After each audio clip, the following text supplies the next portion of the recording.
আলহামদুলিল্লাহ। প্রিয় ভাই ও বোনেরা, আসসালামু আলাইকুম। আজকে আমরা কথা বলবো এমন একটি সত্য নিয়ে যা থেকে কেউ পালাতে পারবে না, না রাজা না ফকির, না ধনী না গরিব। সেই সত্যের নাম মৃত্যু। আল্লাহ বলেন, কুল্লু নাফসিন দায়কাতুল মাউত। প্রতিটি প্রাণকেই মৃত্যুর স্বাদ গ্রহণ করতে হবে। সূরা আল ইমরান 185। আপনি এখন যে শ্বাস নিচ্ছেন, এটাই শেষ শ্বাস হতে পারত।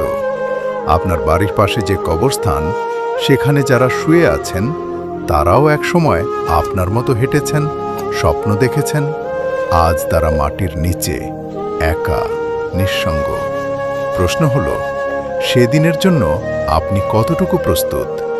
মানুষ মৃত্যুশয্যায় পড়লে ফেরেশতারা আসে, যদি সে মুমিন হয়। সাদা পোশাকে ফেরেশতারা বলে, হে পবিত্র আত্মা, বের হয়ে এসো, আল্লাহর রহমতের দিকে চলো, আল্লাহর রহমতের দিকে চলো। কিন্তু পাপীর আত্মাকে টেনে বের করা হয়, যেভাবে কাঁটাওয়ালা লোহা ভেজা পশম ছিঁড়ে বের হয়, ঠিক সেভাবে। সেই মুহূর্তে টাকা কাজে আসবে না, ডাক্তার কাজে আসবে না, শুধু কাজে আসবে আপনার ঈমান, আপনার আমল, আপনার তওবা। রাসূলুল্লাহ সাল্লাল্লাহু আলাইহি ওয়াসাল্লাম বলেছেন, কবর হলো আখিরাতের প্রথম মঞ্জিল।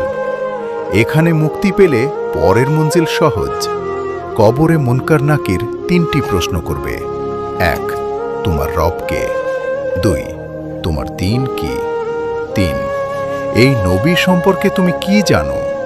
মুমিন উত্তর দিতে পারবে, কবর প্রশস্ত হবে, আলোকিত হবে।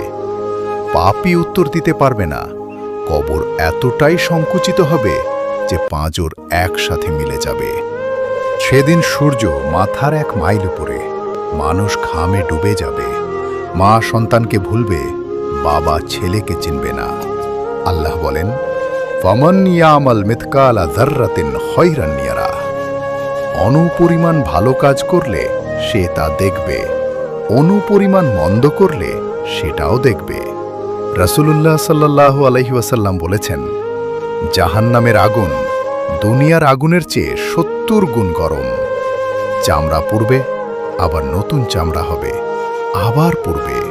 আল্লাহ বলেন, যাতে তারা বারবার আযাব অনুভব করতে পারে। রাসূলুল্লাহ সাল্লাল্লাহু আলাইহি ওয়াসাল্লাম বলেছেন, জান্নাতে এমন জিনিস আছে যা কোনো চোখ দেখেনি, কোনো কান শোনেনি, কোনো অন্তর কল্পনাও করেনি। দুধ মধুর নদী, যা চাইবেন তাই পাবেন। আর সবচেয়ে বড় পুরস্কার আল্লাহর দিদার। নামাজ পড়ুন, কিয়ামতে সবার আগে নামাজের হিসাব। তওবা করুন, আল্লাহ বলেন, আমার রহমত থেকে নিরাশ হইও না। মৃত্যু স্মরণ করুন, এটা পাপ থেকে বিরত রাখে। আমল করুন, দুনিয়ার সম্পদ কবরে যাবে না, আমল যাবে। আল্লাহ আমাদের সহজ মৃত্যু দিন। কবর প্রশস্ত করুন, নবীজির শাফায়াত নসিব করুন, জান্নাতুল ফেরদাউসে স্থান দিন। আমিন। জাযাকুমুল্লাহু খাইরান। আসসালামু আলাইকুম ওয়া রাহমাতুল্লাহি ওয়া বারাকাতুহু।